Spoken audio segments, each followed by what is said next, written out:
I'd never let them execute you. Is that what you fear? You're a Lannister. You're my son. Listen closely to that line, because on the surface it sounds like the one crack in the armour. The moment the coldest man in Westeros finally admits he loves the child he spent 40 years despising. For years, viewers watched that scene and thought exactly that. Here is Tywin Lannister, at the end of everything, confessing that blood mattered more than hate.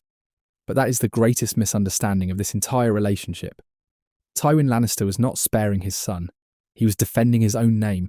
And once you understand the succession math sitting underneath every conversation these two men ever had, that line stops sounding like mercy. It starts sounding like exactly what it is. An accountant refusing to write off a debt he cannot afford to admit. Tywin never spared Tyrion out of love. He spared him because killing him solved nothing and admitted everything. Let's establish what we actually know. The key exchange happens in a storm of swords. Tyrion walks into the Tower of the Hand and asks for the one thing that is legally his. Not a favour. A right. His argument is airtight, and it goes like this. Jaime is your eldest son, heir to your lands and titles, but he is a Kingsguard, forbidden from marriage or inheritance. The day Jaime put on the White Cloak, he gave up his claim to Casterly Rock. I am your son and lawful heir. That is not Tyrion being clever. That is Westerosi law stated plainly. And Tywin's answer is the most revealing thing he ever says. He does not dispute the law. He cannot. Instead he says this, and I want you to hear the exact construction. Men's laws give you the right to bear my name and display my colours, since I cannot prove that you are not mine. That is not a father talking about a son. That is a man describing a claim he has failed to disprove. Tywin is not saying you are my son. He is saying I have no evidence to the contrary, and therefore the law binds me. He then refuses the rock outright. He would let himself be consumed by maggots before making Tyrion heir to Casterly Rock. So there it is, the legal heir, permanently unconfirmed, and a father who cannot kill him and will not name him. Why? Here is what almost nobody notices about House Lannister at the height of its power. It is a dynasty with no viable successor. Walk the line. Jaime. Firstborn son. The obvious heir. And in 281 after the conquest, at 15 years old, he takes the White Cloak. That decision requires him to give up his claim to Casterly Rock and his position as Tywin's heir. Cersei engineers it. Aerys grants it. And Tywin, furious about the king's decision, pleads illness and resigns as Hand of the King. Think about that reaction. Tywin Lannister, who served 3 kings, who ran the realm for 20 years, walked away from the most powerful office in Westeros because his son took a job. That was not wounded pride. That was a man watching his succession collapse in real time. Aerys had robbed him of his preferred heir, and Tywin understood immediately what it meant. And that is the moment Tywin Lannister loses control of his own future. Cersei, a daughter.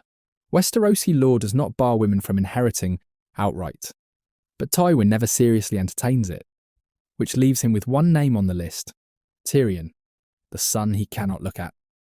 By the vows Jaime swore, which include renouncing all claims to lands, titles and family connections, Jaime cannot inherit, which makes Tyrion the next heir to Casterly Rock. The dwarf, the one he blames for killing Joanna. Why? Why? You ask that? You who killed your mother to come into the world?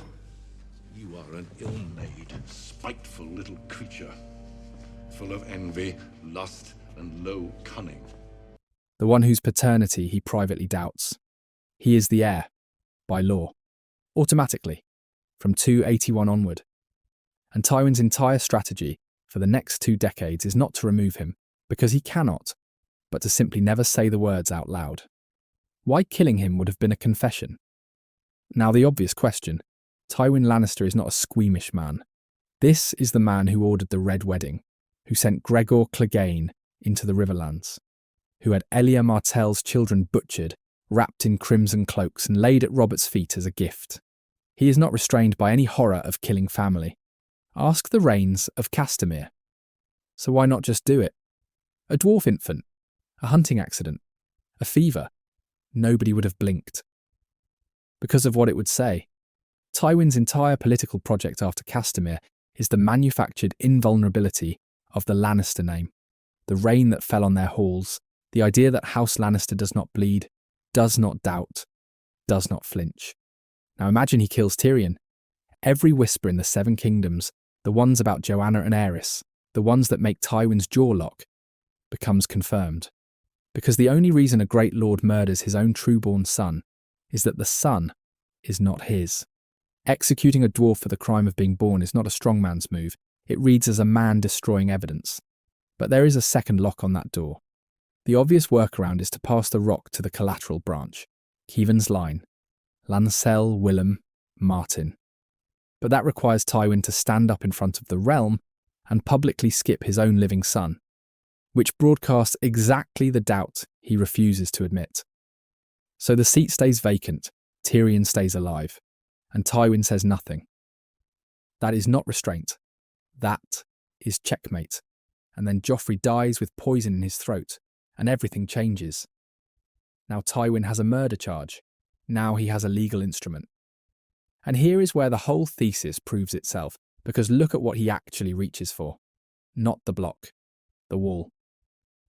The show makes the transaction explicit.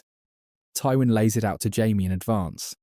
When the testimony is concluded and the guilty verdict rendered, Tyrion will be given the chance to speak. He'll plead for mercy. I'll allow him to join the Night's Watch. In 3 days' time, he'll depart for Castle Black and live out his days at the Wall. You'll remove your white cloak immediately. In exchange, Jaime removes the white cloak immediately, leaves King's Landing for Casterly Rock, marries, father's children named Lannister. And when Jaime offers that trade, when he says he will take his place as son and heir if Tywin lets Tyrion live, Tywin's response is instantaneous. Done. I'll leave the Kingsguard. I'll take my place as your son and heir if you let Tyrion live. Done.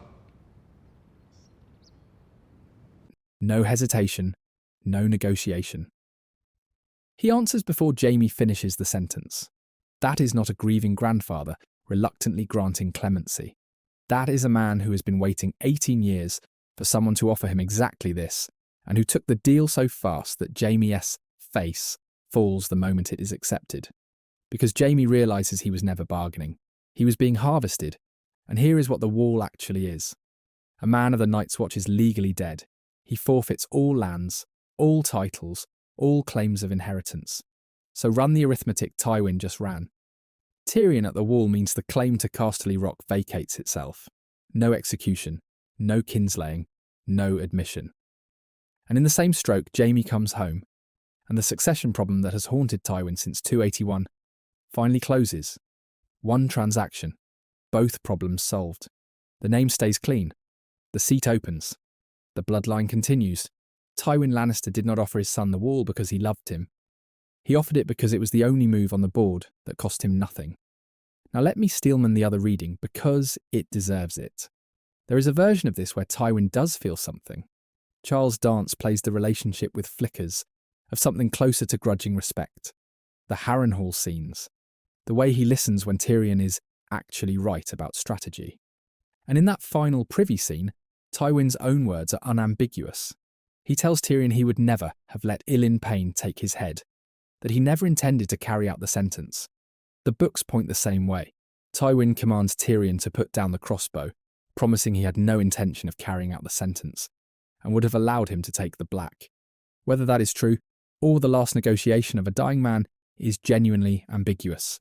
Martin does not resolve it, which brings us to why none of it worked. The Wall plan dies in the trial by combat pit. Oberyn wins and then loses in the same breath.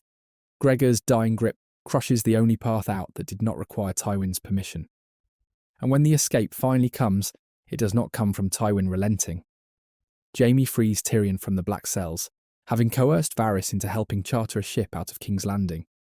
And then Jaime tells him the truth about Tysha, that she was not a whore, that she was a crofter's daughter, exactly what she appeared to be, and that Lord Tywin had forced Jaime to lie about her all those years ago to teach Tyrion a lesson, which means the single most formative cruelty of Tyrion's life, the thing that broke his capacity to believe he could be loved, was a lesson plan.